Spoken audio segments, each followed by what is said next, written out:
കേരളം സുരക്ഷിതമല്ല.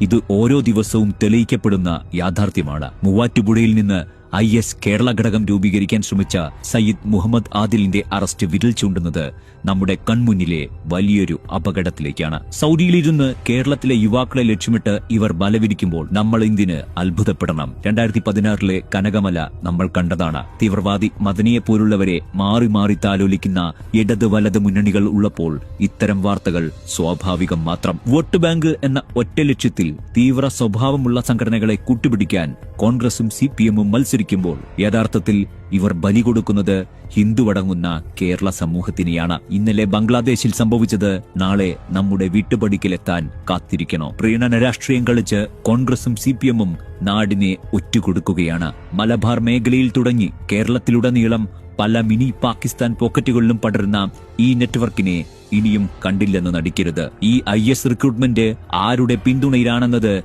അവരുടെ ഫണ്ടിന്റെ വഴി പരിശോധിച്ചാൽ വ്യക്തമാകും. ഈ തീവ്രവാദ അധിനിവേശത്തെ തിരിച്ചറിഞ്ഞില്ലെങ്കിൽ കേരളം മറ്റൊരു ബംഗ്ലാദേശായി മാറും.